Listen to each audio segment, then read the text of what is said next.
नमस्कार साथियों, स्वागत है आपका अपने एग्जाम वर्ड में। काफ़ी दिनों से आपको वेट था कि दून यूनिवर्सिटी की रिगार्डिंग अपडेट नहीं मिला है आपको, क्लासेस हो या फिर सिलेबस की बात करें उन सब पे। So finally we are going to discuss about the Doon university's application form जो चल रहे हैं और उसका जो एंट्रेंस एग्जाम है उसमें क्या पढ़ना होता है, लास्ट ईयर पेपर का पैटर्न कैसा था, क्या माइनस मार्किंग होती है कि नहीं, ऑनलाइन मोड पे होता है कि ऑफलाइन मोड पे होता है, ये सारी चीज़ें हम यहाँ डिस्कस करेंगे एंड डेफिनेटली आपके सारे डाउट्स जो हैं वो क्लियर आउट हो जाएंगे। तो सबसे पहले आज का जो हमारा टॉपिक है वो टॉपिक बहुत सिंपल सा है और हमें आज ये समझना है कि जो हमारा खासकर एग्ज़ाम है उसमें हमें क्या पढ़ना है और क्या नहीं पढ़ना है, यानी कि दून यूनिवर्सिटी जो सिलेबस है और एग्ज़ाम का पैटर्न है उसको हम प्रॉपरली आपके साथ यहाँ पे शेयर करने वाले हैं। तो चैनल पे अगर आप नए हैं तो सब्सक्राइब कर लें, क्योंकि इंडिया का एकमात्र चैनल है जो कि दून यूनिवर्सिटी के रिगार्डिंग सारी की सारी क्लासेस एंड सारे प्रॉपर अपडेट्स दिए हैं पिछले 2 साल में। और लास्ट 2 ईयर्स में हमने फ्री क्लासेस दी, अब की बार फ्री क्लासेस अवेलेबल नहीं है। उन फ्री क्लासेस के थ्रू लगभग दून यूनिवर्सिटी में 100+ स्टूडेंट जो है वो एडमिशन ले चुके हैं और वर्तमान में वहाँ अपनी पढ़ाई कर रहे हैं। चलिए अपन बात कर लेते हैं सबसे पहले दून यूनिवर्सिटी की। तो आपने देखा होगा दून यूनिवर्सिटी के बारे में जिन्होंने रिसर्च किया होगा, जो लोग उत्तराखंड से हैं या आउट ऑफ दिल्ली से, खासकर मैं एक चीज़ आपसे बताना चाहूँगा कि यहाँ पे जो स्टूडेंट दून यूनिवर्सिटी जाना चाहते हैं, लेकिन कौन से स्टूडेंट्स खासकर इस यूनिवर्सिटी जाना चाहते हैं, खासकर यहाँ पे अगर आप देखेंगे तो बीए यहाँ पे लैंग्वेज कोर्स होता है, ठीक है। बीए में यहाँ पे लैंग्वेज कोर्स होता है प्लस इंग्लिश लिटरेचर होता है। तो ये कुछ कोर्सेज है। बीए में बता देता हूँ किस किस लैंग्वेज में होता है। यहाँ बीए करवाया जाता है, आपको फ्रेंच में करवाया जाता है, साथ ही साथ यहाँ पे स्पेनिश है, स्पेनिश में आपको ये कोर्स देखने को मिलता है, साथ ही साथ आपको चाइनीज़ में देखने को मिलता है, चाइनीज़ के अलावा आपको यहाँ देखने को मिलता है जापानीज में, एंड जापानीज़ के अलावा यहाँ एक जो कोर्स देखने को मिलता है वो मिलता है जर्मन में। जर्मन के अलावा आपको यहाँ पे इंग्लिश लिटरेचर में बीए मिलता है, उसके बाद साइकोलॉजी वगैरह वो और सब्जेक्ट ऐसे हैं जिनके अंदर आपको मिलता है। बीएससी है यहाँ पे फिजिक्स वगैरह में, आप उसके लिए भी अप्लाई कर सकते हैं। दून यूनिवर्सिटी पहाड़ों के बीच में बसा हुआ एक सुंदर सा यूनिवर्सिटी तो है ही, क्योंकि सिंपल सी बात है, नेचर के बीच में सुंदरता ऑटोमेटिक दिखती है। सुंदरता से ज़्यादा यहाँ पे जो इंपॉर्टेंट है वो है यहाँ के लैंग्वेज कोर्सेज और उसके अलावा जो बीए के और कोर्सेज हैं। और अगर हम देखें पूरे जो इंडिया है उसके अंदर 3-4 यूनिवर्सिटी जो कि लैंग्वेज कोर्सेज के लिए फेमस हैं, जिनमें आपका JNU है, EFLU है, गुजरात यूनिवर्सिटी है, जामिया है। लेकिन अगर इनमें नहीं मिले तो क्या, तो फिर आपके पास एक अच्छा ऑप्शन है दून यूनिवर्सिटी। दिल्ली से बहुत ज़्यादा डिस्टेंस है नहीं, आप जाएंगे 200 समथिंग किलोमीटर का डिस्टेंस है।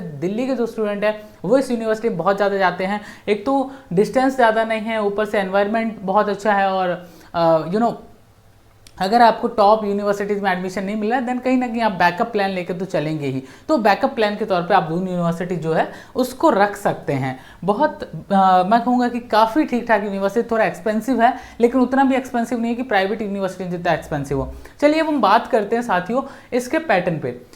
2022 में जो एग्ज़ाम हुआ था उसके पैटर्न पे हम बात करने वाले हैं कि उसका जो पैटर्न है वो कैसा था।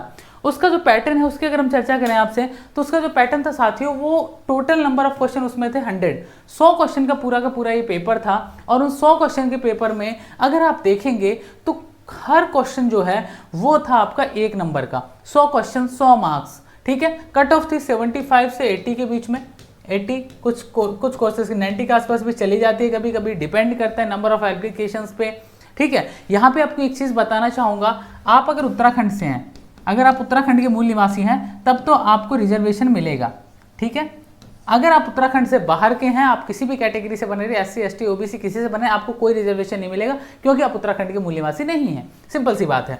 तो क्योंकि स्टेट यूनिवर्सिटी है तो यहाँ पे हर क्वेश्चन में 1 मार्क है। और मजे की बात यह है कि यहाँ पे किसी भी प्रकार का नेगेटिव मार्किंग नहीं दिया गया है, यानी आप जितने क्वेश्चन करेंगे उतने सही क्वेश्चन करेंगे तो मार्क्स मिलेंगे, लेकिन अगर आप गलत करके आएंगे तो CUET की तरह आपके माइनस मार्किंग जो है वो अप्लाई नहीं होती यहाँ पे। तो ये बहुत इंपॉर्टेंट हो जाता है आपके लिए समझ पाना कि अगर 100 के 100 क्वेश्चन है तो करके आइए। मेरा कहने का मीनिंग ये है कि 100 के 100 क्वेश्चन करके आइए, छोड़िए मत, कुछ मत छोड़िए वहाँ पे, ठीक है। चलिए आगे मैं बात कर लेता हूँ यहाँ पे सिलेबस की। अब देखिए क्वेश्चन आते कहाँ से, पेपर का पैटर्न क्या है। पेपर के पैटर्न में मोस्टली क्या आता है, GK आता है, कुछ क्वेश्चन रीजनिंग के आता है और कुछ इंग्लिश के भी आते हैं। इंग्लिश बहुत बेसिक आता है, लेकिन यहाँ पे बहुत सारी ऐसी चीज़ जो आप पहली बार पढ़ेंगे। ये आपने हो सकता है पढ़ा हो, अपनी स्कूलिंग में पढ़ा हो, famous authors and their books. ये मैं बात कर रहा हूँ BA लैंग्वेज की बात कर रहा हूँ। ध्यान रखिए पैटर्न जो है BA लैंग्वेज कोर्सेज का और किसी का नहीं है। फेमस ऑथर हो गए, उनकी बुक्स हो गई, ये आपको पढ़ना ही होता है, चाहे वो अरुंधति रॉय की बात करें, हम विक्रम सेठ की बात करें या कोई और भी किताब, पुरानी किताब भी पूछ लेता है कभी कभी, कोई बहुत बड़ी बात नहीं है। दूसरा यहाँ पे आप देखेंगे फिल्म फेस्टिवल। अब फिल्म फेस्टिवल आप कहेंगे फिल्म फेस्टिवल क्या आप जो इंडियन फिल्म फेयर अवार्ड होते हैं वहाँ से रिलेटेड, या फिर फिल्म फेस्टिवल इंडिया में होते हैं उनको? जी नहीं, आपको यहाँ पे कंट्रीज से पढ़ना होगा। ठीक है, कहाँ से पढ़ना होगा साथियों? कंट्रीज। अब कंट्रीज की अगर आप बात करेंगे तो जो राज्य हैं, जो देश हैं, उनमें अगर देखें फ्रांस है, जर्मनी है, ऐसे वो राष्ट्र हैं जहाँ पे इंटरनेशनल फिल्म फेस्टिवल होते हैं। चाहे हम कान फिल्म फेस्टिवल की बात करें, बर्लिन फिल्म फेस्टिवल की बात कर रहे हैं, तो इस तरह के जो है, यानी कि आपको वर्ल्ड जीके पढ़ना होगा, कंट्री जीके के ऊपर आपको बहुत फोकस करने की जरूरत होगी इसे कवर करने के लिए। साथ ही साथ आप देखेंगे लैंग्वेज वर्ड। अब जैसे आप एक वर्ड देखते हैं शिंकानसेन, बहुत ही पॉपुलर वर्ड है ये, बहुत सारे एग्जाम्स में जो लैंग्वेज रिलेटेड एग्जाम है वहाँ पे हमेशा पूछा जाता रहा, इवन जेएनयू के एग्जाम में बहुत बार आता था। तो शिंकानसेन का मतलब जो होता है वो होता है जापानीज लैंग्वेज में बुलेट ट्रेन। ठीक है, शिंकानसेन कहते हैं जापानीज में, और इंग्लिश में हम कहते हैं इसको बुलेट ट्रेन। ऐसे ही हम कहें सेंसे क्या होता है, तो सेंसे टीचर होता है, जो कि जापानीज में सेंसे कहते हैं और इंग्लिश में उसे टीचर कहते हैं। तो ऐसे वर्ड जो है वो जरूरी नहीं केवल जापानीज लैंग्वेज से, आपके जर्मन, स्पेनिश, किसी से भी आ सकते हैं इस तरह के क्वेश्चन। तो आपको एक वोकैब पढ़ना होगा कि ये वोकैब जो है आपके काम का है। दूसरी बात अगर हम बात करें करंट अफेयर इंडिया से लेके आपको वर्ल्ड की जो 4-5 कंट्री जो आप पढ़ रहे हो, जिनके लिए एंट्रेंस दे रहे हो, उनसे रिलेटेड आपको पढ़ना होगा। साथ ही साथ कंट्री जी के आपको जापान, स्पेन, जर्मनी, चाइना, इन सब का कवर करना होगा। यानी अब चारों कंट्रीज का आपको जो जीके है वो कवर करना होगा, जिसके अंदर आप चाहे इंडिपेंडेंस से लेके, चाहे बर्लिन वॉल के मैं कहूँ कि बनने से लेके उसके गिराने तक का प्रोसेस 1961 में जैसे बनाया गया था, 1989 में गिरा दिया गया। चाइना स्टैब्लिश, जो आज का वर्तमान चाइना है, वो कब स्टैब्लिश होता है, माओ जेडोंग ने स्टैब्लिश किया था, कहाँ स्टैब्लिश किया था।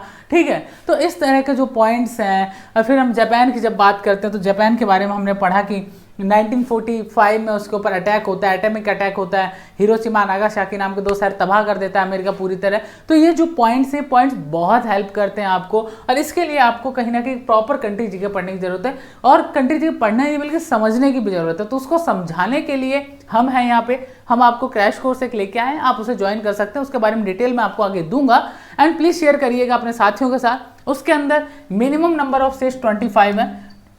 शुरू के 3 दिन क्लास आपके लिए अवेलेबल रहेगी, यानी कि 17, 18, 19। अगर 19 तारीख तक स्टूडेंट्स इस क्रैश कोर्स को ज्वाइन करते हैं 25, देन हम इस क्रैश कोर्स को कंटिन्यू करेंगे, अदरवाइज हम कंटिन्यू नहीं कर पाएंगे। वेल, आगे हम बात कर लेते हैं रीजनिंग की। तो रीजनिंग से रिलेटेड भी कुछ क्वेश्चन आते हैं। रीजनिंग में बहुत बेसिक क्वेश्चन आते हैं, जैसे आपने पढ़ा होगा एनालॉगी के बारे में पढ़ा होगा। ठीक है, आपने क्लासिफिकेशन पढ़ा होगा, नहीं पढ़ा है तो अभी अगर आप ज्वाइन करेंगे क्लास तो आपको वहाँ पे पढ़ा दिया जाएगा। क्लासिफिकेशन हो गया। ऐसे 6 से 7 पॉइंट हैं रीजनिंग के जो आपको पढ़ना है, यहाँ से क्वेश्चंस आने की पॉसिबिलिटी रहती है और क्वेश्चंस आते हैं। ठीक है, तो रीजनिंग में बहुत कुछ नहीं आता है। इंग्लिश की अगर आप बात करें तो इंग्लिश की अगर हम चर्चा करते हैं साथियों, तो इंग्लिश के अंदर क्या होता है, इंग्लिश के अंदर आप बहुत ही कॉमनली अगर देखेंगे तो बेसिक क्वेश्चन जैसे फिल इन द ब्लैंक्स आ गए, इस तरह के बेसिक ग्रामर आता है जो कि आप 10th क्लास तक पढ़ चुके होते हैं। वेल, अब मैं बात कर लेता हूं आपसे यहाँ पे सबसे पहले कोर्स की। कोर्स जो हम लेके आए आपके लिए, इस कोर्स में क्या क्या है वो समझ लीजिए। ठीक है, ताकि आपके डाउट्स क्लियर हो जाएंगे। दून यूनिवर्सिटी जो कोर्स है उसके अंदर हम आपको क्लासेस दे रहे हैं 17 मई से लेकर 14 जून तक, क्योंकि 17 जून को एग्जाम है। फी जो इसका है वो 2000 है, लेकिन अगर आप 20 मई तक ज्वाइन करते हैं तो सिर्फ 1500 रुपये इसका चार्ज है। 1500 में आपको मिलता क्या क्या है, आपको यहाँ पे लाइव क्लासेज हैं। लाइव क्लास अगर अटेंड नहीं कर पाओ तो आपको उसका रिकॉर्डेड क्लास मिल जाएगा। ओनली 5 मॉक टेस्ट मिल पाएंगे, इससे ज़्यादा मॉक टेस्ट दे पाना हमारे लिए पॉसिबल भी नहीं है। स्टडी मटेरियल यहाँ पे मिलेगा आपको। साथ ही साथ आपको अगर रजिस्ट्रेशन करना है तो नीचे गूगल फॉर्म दिया, उसके अलावा आप इस व्हाट्सएप नंबर पर भी डायरेक्ट मैसेज करके आप अपना रजिस्ट्रेशन करके क्लास ज्वाइन कर सकते हैं। आज शाम 6 बजे क्लास है, यानी शाम 6 बजे से आप ज्वाइन कर सकते हैं। ठीक है, क्लास टाइम आपका 6 से 8 है, ये क्लास टाइमिंग रहेगा और ये रेगुलर क्लास टाइमिंग है। कभी अगर चेंज होगा तो आपको इन्फॉर्म कर दिया जाएगा। वेल, ये आपका पूरा का पूरा पैटर्न और वो आपको समझ में आओगे। एग्जाम जो है वो पूरा का पूरा ऑनलाइन मोड पे होगा। ठीक है, एग्जाम जो है साथियों वो आपका ऑनलाइन मोड पे होगा, ऑफलाइन मोड पे नहीं होगा। बहुत सारे स्टूडेंट्स को लग रहा है कि एग्जाम ऑफलाइन मोड पे, जी नहीं है, एग्जाम आपका ऑनलाइन है।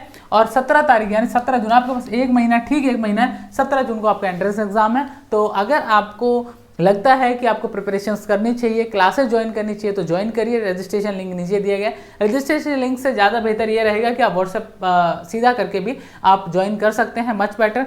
आपको डिटेल्स और चाहिए तो वो भी आप ले सकते हैं। दून यूनिवर्सिटी के जो एस्पिरेंट्स हैं, please share this video with maximum number of students those who are preparing for Doon university entrance exams. और यहाँ पे अगर मैं बात करूँ बीएससी की बात करूँ, बीएससी में अगर आप अप्लाई कर रहे हैं तो आप जिस सब्जेक्ट के लिए अप्लाई, मान लो आप फिजिक्स के लिए अप्लाई कर रहे हैं तो आपका केवल फिजिक्स से क्वेश्चन आता है, ऑनर्स लाइक ओनली फिजिक्स से क्वेश्चन आएगा। आप अगर केमिस्ट्री के लिए अप्लाई कर रहे हैं तो केवल वहीं से आएगा, मैथमेटिक्स कर रहे हैं तो केवल मैथमेटिक्स आएगा। Got it my point? किसी का कोई और डाउट है तो प्लीज कमेंट करिए and share this video, subscribe the एग्जामवट एंड ज्वाइन एग्जामवट official Telegram channel for more updates and for some content related to Doon University. Thank you very much जुड़ने के लिए। एंड आप फॉलो कर सकते हैं, अगर यूट्यूब पे तो आपने सब्सक्राइब कर ही लिया होगा, नहीं किया है तो प्लीज़ कर लें। टेलीग्राम हमारा जो है एग्जामवट ऑफिशियल, उस पर हमें जाके ज्वाइन कर लें। और इंस्टाग्राम हमारा आईडी ये है, इस पर जाके भी आप हमें फॉलो कर सकते हैं। Thank you very much. और क्रैश कोर्स शाम को 6 बजे से स्टार्ट हो रहा है। मिलते हैं आपसे क्लासेस में। Thank you.